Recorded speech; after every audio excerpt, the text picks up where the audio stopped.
The motivation is just the opportunity. You sit here and it's kind of a strange culture coming into the fire service, and you'll see it on both the volunteer and the paid side. People want calls to happen. They want these things to happen. And from the outside looking in, you might think, well, wow, he wants something bad to happen to somebody, because when you show up, somebody's having a bad day. What it comes down to is you do all this training and you prepare for these things. You're always in the mindset of, what if this happens? I need to keep my gear here and my radio here. And you're always preparing. You just anticipate that to happen. And it's kind of an adrenaline rush when it happens.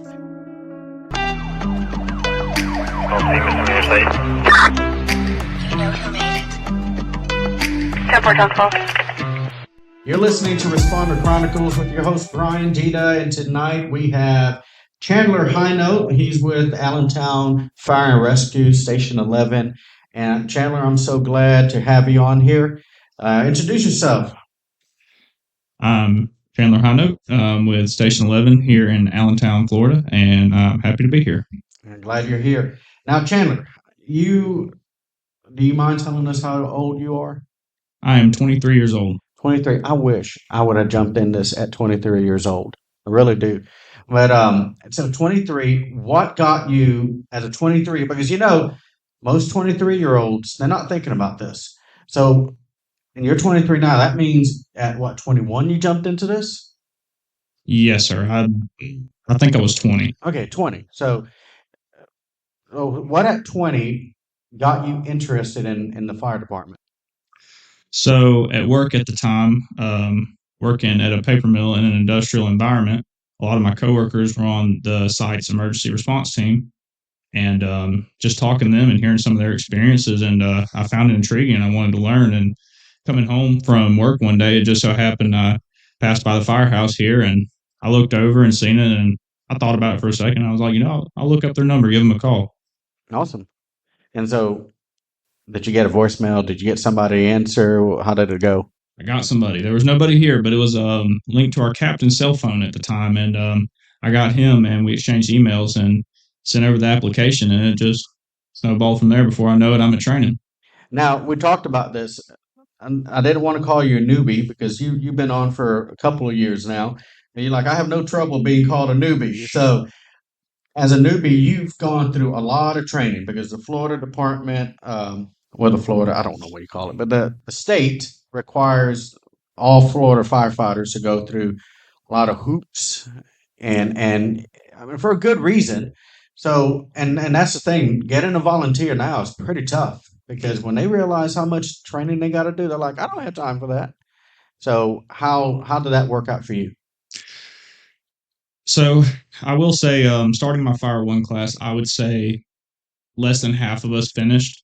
A lot of people just have trouble finding that balance, and it's one thing to go and run calls every once in a while, but when it's every Tuesday night and a Saturday here and there, that's a lot of time, especially when, say, you're just young and you just want to go do young people stuff, or you have a family or a full-time job, what have you. And for myself, it was quite stressful working shift work, rotating for 7 days a week. You got to work your weekend nights, weekend of days, week of days, week of nights. And I would miss every other training. And the paid department right up at the road, Skyline, they were willing to work with me because they always have someone there. And they always have an instructor on shift. And there'd be times, oddball times during the weekend. And sometimes on weekdays, I would just have to go up there and make up my training. And they understood and they respected it. Yeah, and you know what? Shout out to Skyline Fire and Rescue in Milton, Florida. They trained me, and I mean, a lot of paid departments, from what I kind of get, a lot of people who are like career, they kind of look at volunteers sometimes. Not all of them, but they're kind of like, you guys are just play firefighters. And I'm like, I don't know, those them are fighting words, Absolutely. and so but these guys at Skyline, I think they appreciate us. They really want to teach us, and I enjoyed my training nights when I was going through Fire One, and I mean it was every Tuesday, Thursday, and some Saturdays, and I mean it's just like I could work all day long, be dog tired, but it's training night, and I'm going. Oh man, there was plenty of times going up there, covered in sweat and oil and what have you, and then just hitting reset and getting all dirty again after work. And I made some friends, and it was kind of like all the good parts of school, just living that over again. It was hard coming home late at night, and waking up early the next morning. But all in all, getting to work with those paid guys and the time they invested in us, it was cool to experience that. One thing they told us right off the rip was they care about the volunteers on the north end of the county, and they want us to train as best as possible, and they take our training seriously because say they beat us to our own cause, which happens a lot. We're right next to them, Yeah, we're going to be the ones that have their back. So us having the knowledge, that's right. it's important for them.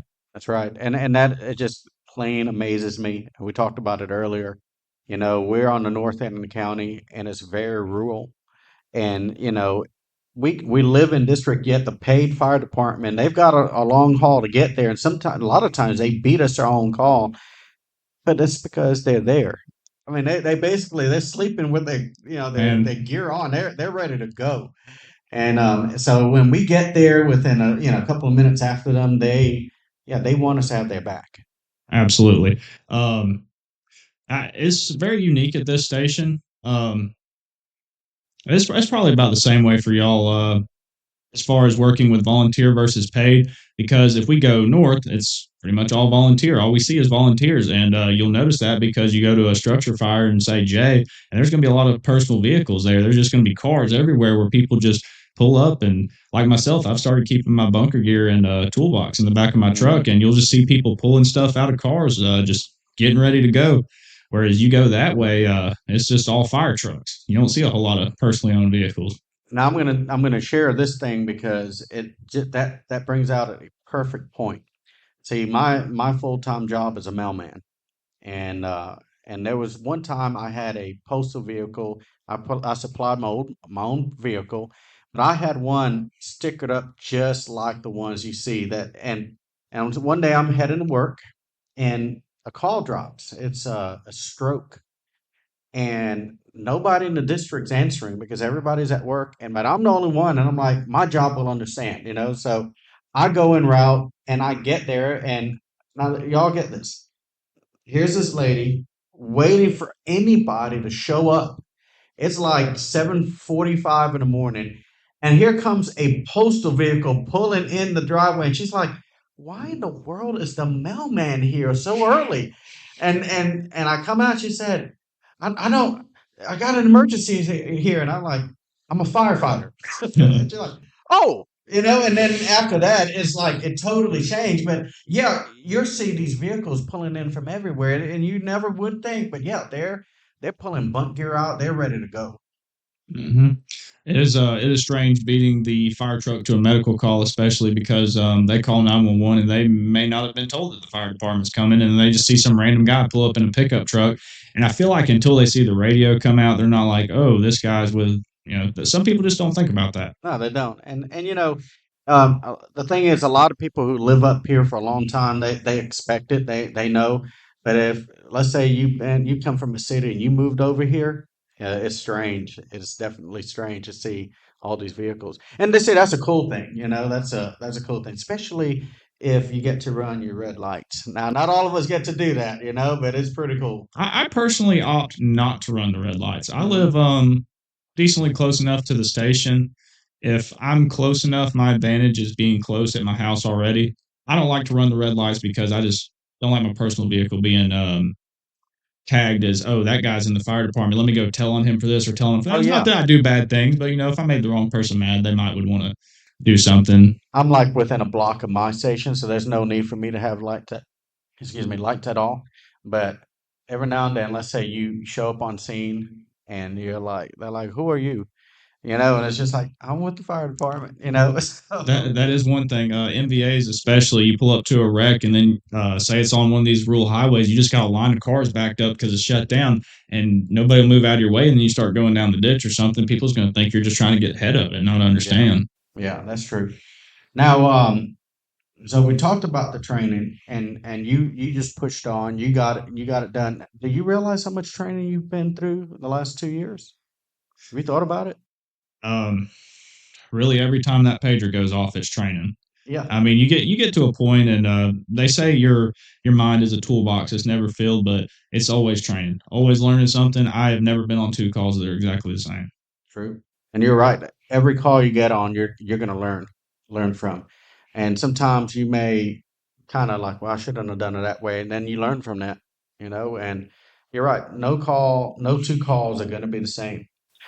Now, what when that pager goes off, let's say in the middle of the night, what is your motivation? I mean, why do you get up and do Because my wife is yelling at me to turn it off. That is it? 9 times out of 10, she hears it and she won't hear me get up or something. She's yelling, get up, you got to run that call. And it's, the motivation is just the opportunity. You sit here and it's kind of a strange culture coming into the fire service, and you'll see it on both the volunteer and the paid side. People want calls to happen. They want these things to happen.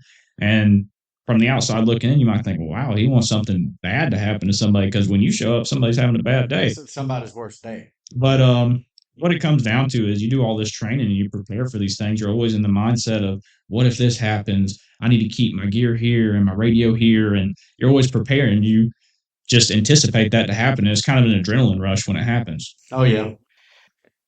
You're 2 years in. Do you feel like you got quite a bit of experience over the last 2 years?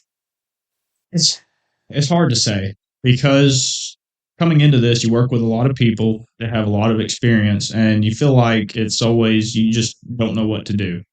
But you start to realize how much you have learned, how much progress you made. Say you get to talking to your spouse or someone who's not involved, and you'll get to telling a story, and you'll say something like, what is that? What are you talking about?" And you're like, "Well," and then you start explaining things. Or I have some people that are even newer than me, and just getting to explain and teach things. And when you start teaching, it's like, wow, it's like I didn't know this a year ago, but now it feels like riding a bike. Yeah, you got new ones looking up to you like, teach me, please, you know. All right, and you do not feel qualified. I don't You think don't. anyone does when they get to that point. No, but at the same time, like, well, they want to be taught, so I'll teach them. Have you had a call that when you showed up, and it could be more than one. I mean, just whatever. You're like, yeah, I want to keep doing this. I would. It was brush fires for me. Starting out, we had a few brush fires. It actually took me a while to make it to a structure fire, but just getting to work the equipment and seeing everything move like a well-oiled machine and seeing the teamwork, and it goes to show on every call. And it's kind of hard to recall a specific one. I mean, a brush fire is just a brush fire. It's just grass on fire. But seeing the trucks work and there actually not being any immediate danger, it's just a little here and there off in the weeds. That kind of made me want to go do the real thing. Gave me a taste of it, seeing the equipment work, and wanting to go do it for real and hearing stories. Have you noticed this? People pull off, and let's say it's a brush fire. It's just grass burning. It might be trees on fire, and those can kind of get out of hand pretty quick. So you got people pulling off the side of the road. They're on their phones. They're calling 911, and here you come rolling up in a fire truck, and they're like, "Yes, help is here." And you're like, "I'm the only one," but you're like, "Okay, I'm gonna do my job." Is it surprising to you how quickly you default to your training? Honestly, it's I'm gonna switch up a little bit as far as the type of call. Sure. My first medical call, and I talk about this a lot. It was so weird for me my first time putting hands on somebody. It Mhm. just feels disrespectful just to go up and touch a stranger, and you have to take their vitals and to do an assessment. Part of it is just putting your hands on them. I can't remember how long I was in. I finally got to be the first in on a medical call. Me and my wife were going to town, just happened to be passing by the station, and a call went out. So we grabbed a truck and we went. And all I did was take vitals and just record information. EMS got there pretty quick. But going to that call, and I've seen some more intense things, but my mind was just racing because I knew based off where everybody was, I was going to be the first one there. I'm like, what do I need to do? Mhm. Where is the pulse ox on the bag? Where is all this stuff? And my mind was just racing. I get there, and it was just like they had showed me. I just did what they showed me how to do. Hey, ma'am, I'm with the fire department. Tell me what's going on. Okay, let's get your blood pressure. Let's do this and let's do that. It actually surprised me how simple it was. You know, when you walk into a place as a firefighter, and let's say it's a medical call, sometimes there's a lot of anxiety with the people there. And you walk in, and if your demeanor is calm, collected, it kind of calms everybody else down. And so that's one of the things, and like you just said, ma'am, what's your problem today? What? Tell me about it. Okay, well, let's do this, let's do that. I can already tell they were already calming down. It's like that presence just really helps. Now, what has been kind of an intense call for you? Like, you know, I know you've had a few already, and even in 2 years in, you said it took you a while to get to your first structure fire, and it did me too. We don't have structure fires over here like a big city, but you're going to have maybe one or two in your district. So, what is an intense call that you've had? So one that comes to mind, it was a mutual aid call.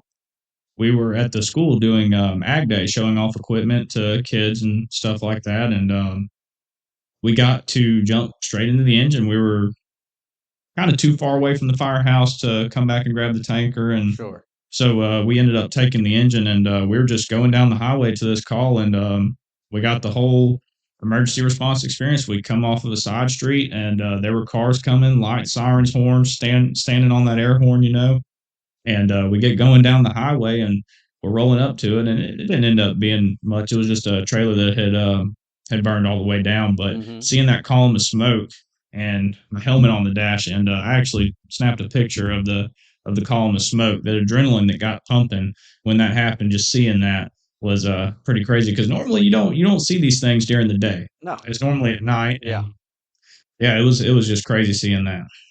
You make a good point on that because a few months ago we had a structure fire at the very. I mean, they could have thrown a rock and hit Alabama. It was that far up there. And when I jumped I mean, I was in my fire truck within 2 minutes from me getting a call, and another firefighter jumped in the fire truck with me, and we started rolling down the road. And we're like, all right, it's in our district. We'll get there and look at the GPS, like it's going to be a 20-minute drive. I'm like, oh my gosh, it's going to take forever.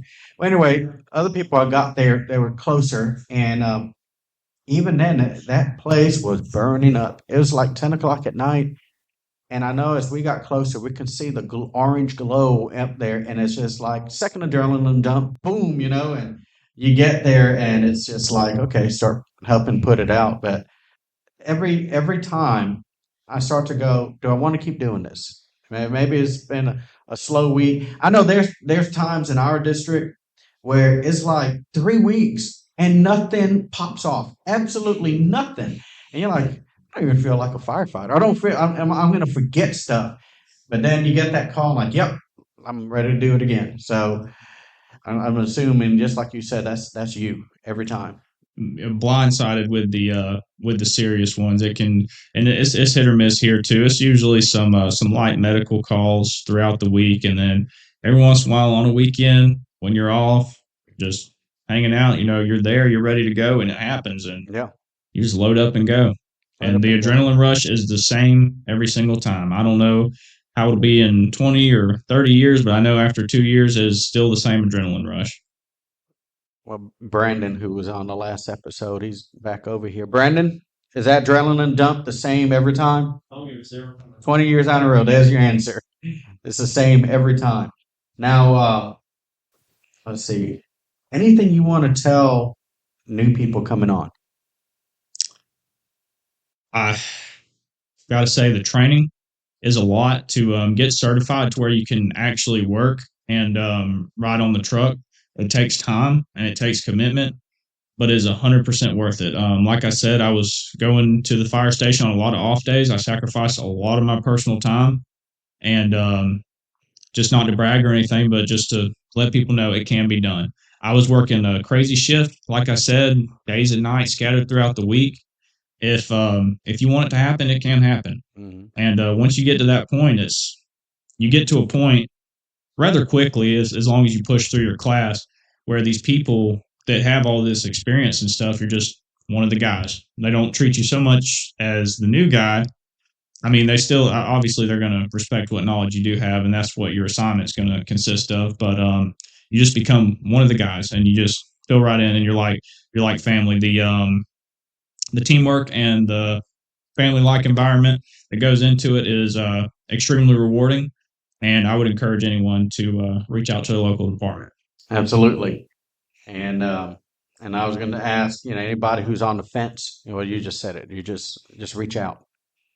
The first time I actually showed up to a meeting, they had a call. They asked if I wanted to ride. As soon as they turned those sirens on and those lights, dude, I was done. I was there. I think I was hooked after my first training tones dropped for a structure fire, and this room that we're in here was slap full of people. I heard a beep, and then I heard boots hitting the floor. Everybody was loading up in trucks, and unfortunately, I didn't get to ride, but it was because every seat was filled. And the tanker and the engine rolled out. It was raining that night, and I got to watch them light their lights up and go down the highway. And I was like, huh, I want to be in that and go Yeah. in that way. And the other day, for those of you who have listened to the podcast for a while, my co-host who's not here, he has a crazy work schedule right now, but he's about to get married next month. So we were him and his best man and I were at the tuxedo place, and he was renting a tuxedo, and we heard a siren go off. It was just running down the road. And the funny thing is, we both looked at the same time, like, where are they going? And it's like, it's not, we're in a big city here, and it's not even us, but we're like, and I laughed and I said, there's a first responder when they turn to look when every time there's a siren. So, I all feel right. like fire trucks almost didn't exist before I started because I'm the same way now. Anywhere I go, we go out of town somewhere, family vacation, what have you. I just notice fire stations everywhere. Like, oh, look at that truck. They have a blah, blah, blah. And I'm just always, every time I hear a siren, I turn and look every single time. And then sometimes I'm driving and we're traveling. Like I've made several trips here lately to the Midwest. And we're talking about miles and miles and miles. And I see a fire truck and I go, nice. It's just, that's a Every nice time. one. All right. Anything else you want to add at all? I think that's about it. All right. Well, I want you back when you get some more time down. And I already know you got a story that we can't share. My goodness, I wish we could share it, but we just can't share it right now. Yeah, But it's just hard being so fresh. You don't yeah, want to go putting people's information out we'll, there. we'll wait some time, let people forget about it. But anyway, thank you for being on here, and I know you're going to serve as an encouragement for anybody who's just sitting on the fence. And I appreciate you for what you do, and I will see you. Our paths will cross. At least when I see you, I'm like, I know you. Oh, yeah. All right. So, all right. Thank you for listening to Responder Chronicles. And again, I like to encourage anybody who is a first responder that if you want to come on the show, you got stories. Please don't tell me you don't got stories. You got stories. And as soon as we start talking about it, more and more of it's going to come out. So, again, thank you. And I will. 10 4 Council.